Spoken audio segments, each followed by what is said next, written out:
સોમનાથની કોડીનારમાં ધોધમાર વરસાદ વરસી રહ્યો છે। શહેરના મુખ્ય રસ્તા પર ભરાયા છે પાણી। તો પાણી દરવાજા શુગર મિલ રોડ પર પાણી ફરી વળ્યા છે। એક સાથે ધોધમાર વરસાદ વરસ્યો છે। અનેક વિસ્તારો જળમગ્ન થયા છે। એસટી ડેપો નજીક પણ પાણી ભરાયા છે। રસ્તા પર પાણી ભરાતા વાહન ચાલકોને જરૂર થોડી મુશ્કેલી નડી રહી છે, કારણ કે છેલ્લા ઘણા સમયથી રાહ જોવાતી હતી ને જ્યારે મેઘરાજા વરસ્યા તો બરાબરના વરસ્યા છે। વાહન ચાલકો થોડી મુશ્કેલીમાં જરૂર મુકાયા। આંગણવાડી નજીક ઘૂંટણસમા પાણી ભરાઈ ગયા હતા। તો કોડીનારના દ્રશ્યો જોઈ રહ્યા છો। ગીર સોમનાથમાં ધમધોકાર વરસી રહ્યા છે મેઘરાજા।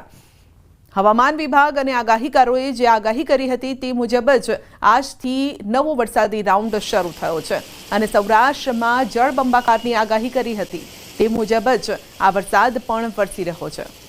તો ગીર સોમનાથમાં વરસાદ વધુ અપડેટ મેળવીશું સંવાદદાતા દિનેશ પાસેથી। જી દિનેશ, આગાહીકારોની આગાહી, હવામાન વિભાગની આગાહી સાચી ઠરી? જી બિલકુલ સંધ્યા, ખાસ કરીને હવામાન વિભાગ અને આગાહીકારો જે પ્રમાણે આગાહી કરી રહ્યા હતા તે જ પ્રમાણે આજે વહેલી સવારથી ગીર સોમનાથ જિલ્લાનો જે દરિયાકાંઠા વિસ્તાર છે ત્યાં આગળ મેઘાવી માહોલ જામ્યો છે। ખાસ કરીને પ્રવાસન સ્થળ દીવ, ઉના અને કોડીનારનો જે દરિયાકાંઠો વિસ્તાર છે ત્યાં આગળ છેલ્લા એકાદ દોઢ કલાકની અંદર 1.5 ઇંચ જેટલો વરસાદ વરસ્યો છે અને તેમને કારણે ખેડૂતો છે તે ક્યાંક ને ક્યાંક ખુશખુશાલ જોવા મળી રહ્યા છે, કારણ કે ખેડૂતો ઘણા લાંબા સમયથી વરસાદની રાહ જોઈ રહ્યા હતા। સંધ્યા, જી આપનો આભાર। તો ગીર સોમનાથમાં વરસાદી માહોલ જામ્યો છે। કાંઠા વિસ્તારના ગામડાઓમાં વરસાદ છે, તો લાંબા વિરામ બાદ વરસાદથી ખેડૂતોમાં ખુશી છે। દેવ, કોડીનાર, ઉના વિસ્તારમાં આજે વરસાદ વરસી રહ્યો છે। તો કેટલાક વિસ્તારોમાં એવો વરસાદ વરસ્યો કે પાણી ભરાઈ ગયા, તો ક્યાંક ઝરમર વરસાદ યથાવત છે। લાંબા સમયના વિરામ બાદ ગીર સોમનાથ જિલ્લામાં વહેલી સવારથી જ વાદળછાયું વાતાવરણ હતું અને છેલ્લા એકાદ કલાકથી ગીર સોમનાથ જિલ્લાનો જે દરિયાકાંઠો છે ત્યાં આગળ ધોધમાર વરસાદ છે તે વરસી રહ્યો છે।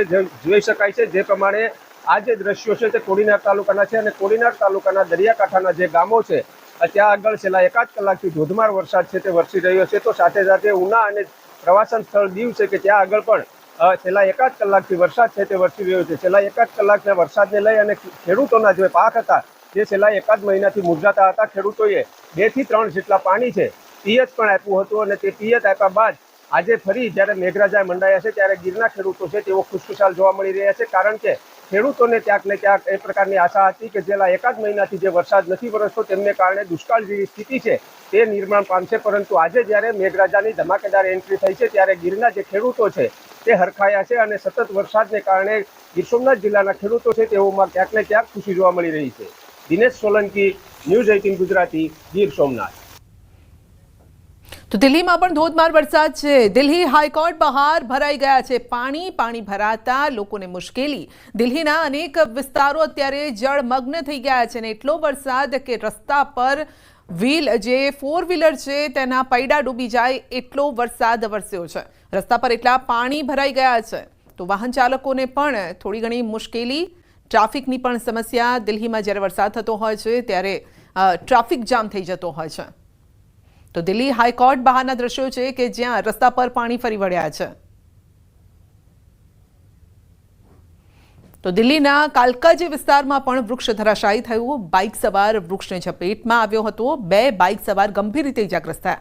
ભારે વરસાદના કારણે વૃક્ષ ધરાશાયી થયું હતું। આ ઘટના ઘટી છે દિલ્હીમાં, જ્યાં 2 જે બાઇક સવાર હતા તે વૃક્ષની નીચે આવી ગયા હતા।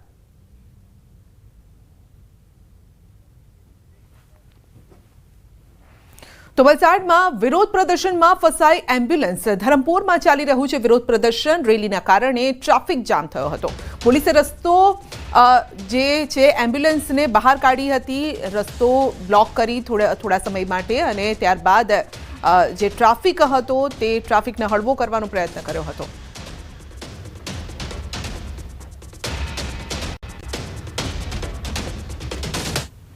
પાર તાપી રિવર લિંક પ્રોજેક્ટ વિવાદ મામલો છે। ડાંગ જિલ્લા પ્રમુખને વઘઈ નજીક રોકવામાં આવ્યા છે।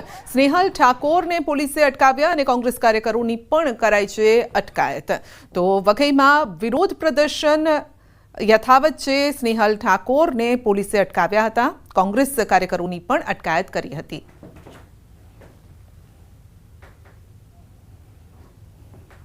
દાહોદના કતવારા ગામેથી ખાતરનો જથ્થો ઝડપાયો છે. 2 પિકઅપ વાનમાંથી ઝડપાયું છે ખાતર. મધ્યપ્રદેશ લઈ જવાતું હતું ખાતર અને 150 થેલી ખાતરનો જથ્થો જપ્ત કરાયો છે. નાયબ ખેતીવાડી અધિકારીએ પણ આ અંગે કાર્યવાહી કરી છે.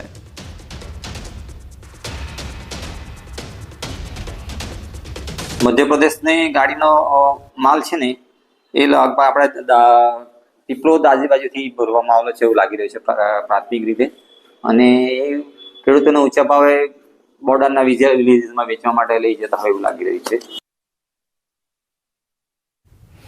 છોટાઉદેપુરના ફોરેસ્ટ અધિકારી પર હુમલો. ડોલામાઇટ પથ્થરની ટ્રક પકડ્યા બાદ હુમલો કરાયો છે. હુમલાખોરો પથ્થર ભરેલી ટ્રક લઈને ફરાર થઈ ગયા. આરએફઓ, ફોરેસ્ટર આ સાથે 3 બીટ ગાર્ડ પણ હાજર હતા. છોટાઉદેપુરના જામલા રોડની આ ઘટના છે.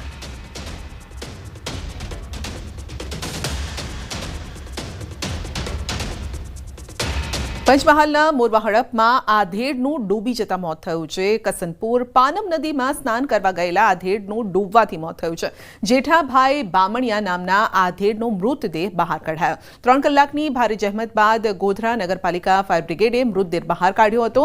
આધેડના આકસ્મિક મોતને લઈને પરિવાર પણ શોકમાં છે. મોરવા હડપ પોલીસની ટીમ ઘટના સ્થળે પહોંચી છે.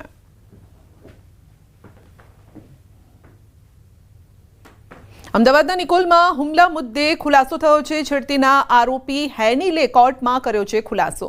આરોપીના એક્ટિવાને ટક્કર મારીને કર્યો હતો હુમલો. હેનીલે 5 લોકો સામે નોંધાવી છે ફરિયાદ. હુમલો અને ધમકી આપ્યા પોલીસે નોંધી ફરિયાદ.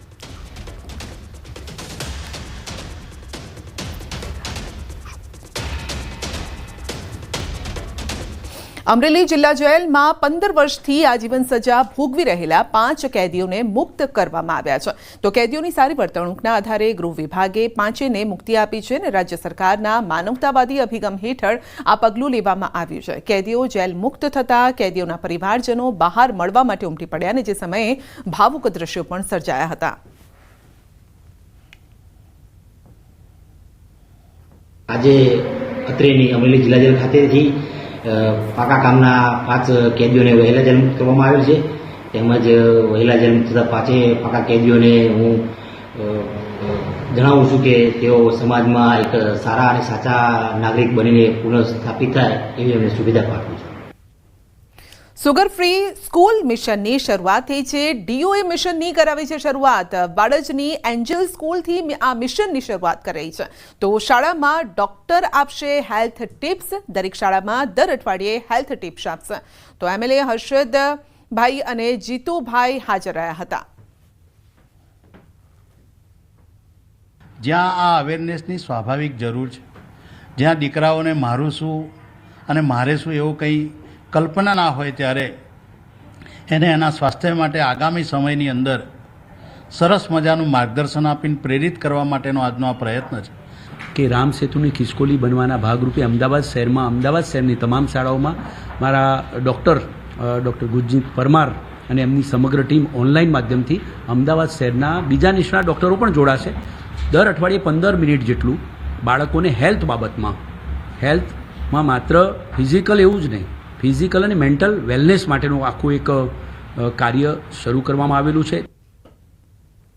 મહેસાણા દૂધસાગર ડેરી દ્વારા અદ્યતન ટેકનોલોજી વિકસાવવામાં આવી રહી છે. દૂધસાગર ડેરી દ્વારા નવી ટેકનોલોજી એમ્બ્રિયો ટ્રાન્સફર થકી નબળા પશુમાંથી આવનારું પશુ તંદુરસ્ત થશે.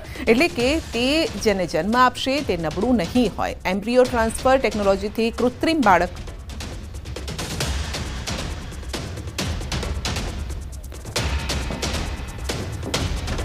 તો મહેસાણાના અમે દ્રશ્યો બતાવી રહ્યા છે જ્યાં નંદાસણ નજીક દારૂ ભરેલી કાર ઝડપાઈ છે. કારના ચોરખાનામાં છુપાવ્યો હતો દારૂ અને વિદેશી દારૂની 194 બોટલ અને બિયર મળી આવ્યું છે. પોલીસે દારૂ અને કાર જપ્ત કરી છે. 2 આરોપીઓની પોલીસે ધરપકડ કરી છે. દારૂ મંગાવનાર સાગર પરમાર વોન્ટેડ જાહેર કરાયો છે.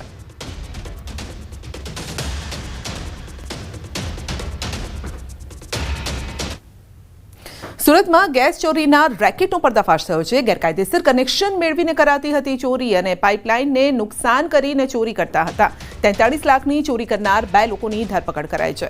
ગુજરાત ગેસ કંપની દ્વારા નોંધાવી હતી ફરિયાદ અને ગેસ લાઇનમાંથી ગેરકાયદેસર કનેક્શન તેઓ મેળવતા હતા.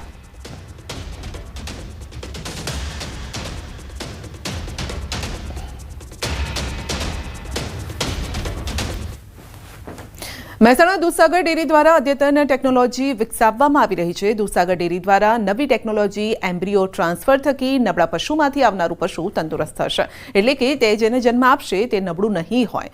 એમ્બ્રિયો ટ્રાન્સફર ટેકનોલોજીથી કૃત્રિમ બાળકના અંડકોષને લેબમાં તૈયાર કરવામાં આવે છે અને આમાં સારી ગુણવત્તાવાળી ગાય અથવા ભેંસના અંડકોષ અને સારી ગુણવત્તાવાળી ગાય તેમજ ભેંસના શુક્રાણુઓને લઈને લેબમાં ફલિનીકરણ કરવામાં આવે છે અને ત્યારબાદ તે કોઈપણ ગાયના ગર્ભમાં સીધું ધારણ કરાવવામાં આવે છે, જેથી ઉચ્ચ ગુણવત્તાવાળી ગાય અને ભેંસનું ઉત્પાદન થઈ શકે અને ત્યારે આવનાર સમયમાં તે પશુને જ્યારે જન્મ આપે તો તેનું પણ દૂધ સારું આવે, ઉત્પાદન સારું મળે. તો દૂધસાગર ડેરી દ્વારા પશુપાલકોના હિત માટે ગાયોમાં દૂધ ઉત્પાદન વધારવા માટે એમ્બ્રિયો ટ્રાન્સફર ટેકનોલોજીની શરૂઆત કરવામાં આવી છે. આ એક અદ્યતન વૈજ્ઞાનિક ટેકનોલોજી છે જેને આપણે એમ્બ્રિયો ટ્રાન્સફર ટેકનોલોજી કહીશું. આ ટેકનોલોજીમાં ઉચ્ચ ગુણવત્તાવાળી ગાય અને ઉચ્ચ ગુણવત્તાવાળા સાંડનું શુક્રકોષ અને ગાયનું સ્ત્રીબીજ બંનેને લેબોરેટરીમાં ફલિનીકરણ કરી એમ્બ્રિયો બનાવવામાં આવે છે અને એ એમ્બ્રિયો આપણા મિલ્ક શેડિયામાં ઓછું દૂધ આપતી ગાયમાં મૂકવામાં આવે છે, જેને આપણે એમ્બ્રિયો ટ્રાન્સફર ટેકનોલોજી કહીશું. જે ગાયો રેગ્યુલર ગરમીમાં આવતી હોય, રેગ્યુલર બીજદાનથી ઠેરી જતી હોય અથવા ગાભણ થઈ જતી હોય એવી ગાયોમાં જ કરીશું. કારણ કે આપણે ઓલાદ સુધારી છે તો સારી ગાયો હશે તંદુરસ્ત ગર્ભાશયવાળી, તો એમાં ટ્રાન્સફર કરવાથી આપણને ઝડપી લાભ મળશે. સુરેન્દ્રનગર જિલ્લા પુરવઠા વિભાગને ફરિયાદ મળી હતી કે અમુક લોકો આર્થિક રીતે સક્ષમ હોવા છતાં પણ ઓછી આવક દર્શાવી અને રાશન કાર્ડ પર સરકારી અનાજનો જથ્થો મેળવે છે, જેને લઈને જિલ્લા પુરવઠા વિભાગ દ્વારા અત્યાર સુધીમાં અંદાજે 4500થી વધુ રાશન કાર્ડ ધારકોને નોટિસ ફટકારવામાં આવી છે. જોકે તેમાં પુરવઠા વિભાગ દ્વારા કોઈપણ જાતની ચકાસણી વગર આડેધડ નોટિસ ફટકારી હોવાથી એ પ્રકારની વિગતો બહાર આવી અને જેને ખરેખર જરૂરિયાત છે તેવા પરિવારોના પણ રાશન કાર્ડ બંધ કરી દેવામાં આવ્યા હોવાનું લોકો જણાવી રહ્યા છે. નોટિસ આપવામાં પુરવઠા વિભાગે કોઈપણ જાતની ચકાસણી કરવાની તસદી પણ નથી લીધી. માત્ર બેંકના જે ડેટા મળ્યા હતા તેના આધારે તેમને મોકલી આપ્યા છે અને જેથી લોકોમાં નારાજગી પણ જોવા મળી રહી છે. મળે છે 45 વર્ષથી અનાજ મળે છે મને. અત્યારે હવે નોટિસ આપી અને અનાજ બંધ થઈ ગયું. અત્યારે નોટિસ આપીને એટલે હવે બંધ થઈ ગયું. હવે અનાજ ન મળે તો મારે શું કરવું? હવે કેટલી આવક છે તમારી? આવક કેટલા દર મહિને કેટલા વ્યાજ આવે તમારા પતિ ગુજરી ગયા પૈસામાંથી? 2200 રૂપિયા. મને પુરવઠા વિભાગ મામલતદાર તરફથી એક નોટિસ મળેલી છે જેમાં અમારું રેશન કાર્ડ બંધ કરવાનું લખેલું છે. તો મારી દીકરી અત્યારે હાલ દિલ્હી નોઈડામાં નોકરી કરે છે પ્રાઇવેટ કંપનીમાં. તો તેની આવક જોઈ અને મારે રેશન કાર્ડ બંધ કરવાનું, અનાજ રેશન કાર્ડ બંધ કરવાની વાત કરે છે. તો સરકારશ્રીને મારી વિનંતી છે કે આપ જરા તપાસ કરો. મારી દીકરી 5 વર્ષથી દિલ્હી છે, એ અમારેથી અલગ રહે છે અને એનો પગાર મારામાં ગણે. વર્ષ પછી એના લગ્ન થાય તો અમારેથી તો એ અલગ જ થઈ જવાની. તો મારામાં જે આવક ગણી છે એ ખોટી વાત છે એમની. અલગ અલગ માપદંડો જેમ કે 6 થી 12 મહિનાથી સાયલન્ટ રેશન કાર્ડ ધારકો, 12 મહિના કરતાં વધુ સાયલન્ટ રેશન કાર્ડ ધારકો છે, પછી જેમની આવક એન્યુઅલ ઇન્કમ એન્યુઅલ વાર્ષિક આવક છે 6 લાખ કરતાં વધુ છે, પછી જેમનું વાર્ષિક ટર્નઓવર છે એ 25 લાખ કરતાં વધુ છે વગેરે જેવા વિવિધ માપદંડોના આધારે જે NFSAનો લાભ મેળવે છે એવા રેશન કાર્ડ ધારકોનું હાલ વેરિફિકેશનની કામગીરી અત્રેના જિલ્લામાં ચાલુ છે. આવા તમામ રેશન કાર્ડ ધારકો છે એમને મામલતદાર ઓફિસ મારફત નોટિસની વજવણી કરી અને ત્યારબાદ એમની વેરિફિકેશનની કામગીરી જે છે એ હાલ કરવામાં આવે છે. ગુજરાત યુનિવર્સિટીમાં કોંગ્રેસનો હલ્લાબોલ. યુનિવર્સિટીમાં ચાલતા ભ્રષ્ટાચાર, ગેરરીતિને લઈને કોંગ્રેસ NSUIનો વિરોધ. Food court, rifle range, tennis કોર્ટના વિવાદને લઈને કુલપતિનો ઘેરાવ કર્યો છે. વધુ અપડેટ મેળવીશું સહયોગી સંજય પાસેથી. આપણી સાથે જોડાઈ ગયા છે. જી સંજય, શું છે આખો મામલો, શું છે અને શેને લઈને હોબાળો છે? સંજય અવાજ પહોંચે છે? સંજય સુધી અવાજ નથી પહોંચી રહ્યો. તેમની પાસે જવાનો પ્રયત્ન કરીએ, પરંતુ આપણે જણાવી દઈએ કે ભ્રષ્ટાચાર મામલે કુલપતિનો ઘેરાવ કરવામાં આવ્યો છે. ગુજરાત યુનિવર્સિટીમાં કોંગ્રેસનો હલ્લાબોલ. યુનિવર્સિટીમાં ચાલતા ભ્રષ્ટાચાર, ગેરરીતિને લઈને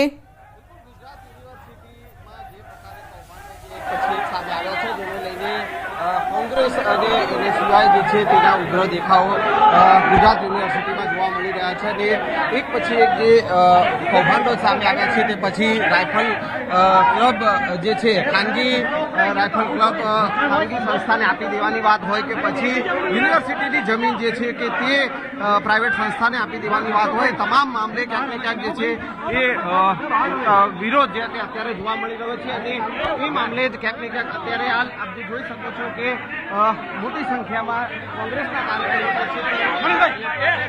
મનીષભાઈ આપણી સાથે. મનીષભાઈ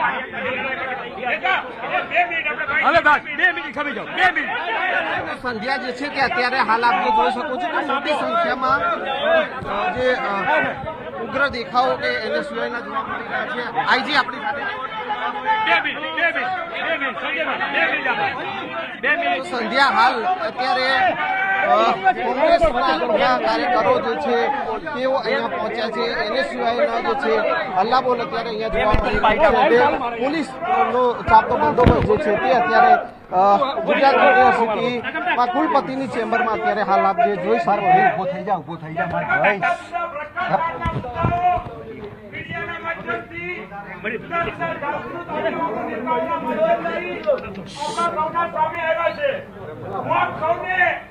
આજે આપણે કયા મુદ્દા ઉપર રજૂઆત કરવા આવ્યા છીએ? ભ્રષ્ટાચારના કયા મુદ્દાઓને લઈને યુનિવર્સિટીના સત્તાધીશો સામે આપણો આક્ષેપ છે એની ટૂંકમાં વાત કરવા માંગુ છું. મિત્રો, 2024માં ગુજરાત યુનિવર્સિટી પાસે જૂન મહિનામાં 240 કરોડની એફડી હતી. 2024માં જૂન મહિનામાં ગુજરાત યુનિવર્સિટી પાસે 240 કરોડની એફડી હતી. આજે 90 કરોડની છે. વર્ષની અંદર 150 કરોડની એફડી કેમ તોડવામાં આવી એનો જવાબ લેવા માટે આપણે આજે ગુજરાત યુનિવર્સિટી ખાતે આવ્યા છીએ. આ સાથે બીજા મુદ્દાની વાત કરું કે ગુજરાત યુનિવર્સિટીનું કન્વેન્શન સેન્ટર 22 કરોડ રૂપિયામાં બન્યું. વર્તમાન કુલપતિ એનું રિનોવેશન કરાયું. આ રિનોવેશનનો ખર્ચો 40 કરોડ જેટલો આવ્યો. તમે સાયકલ લો, સાયકલમાં પંચર પડે, મોટું પંચર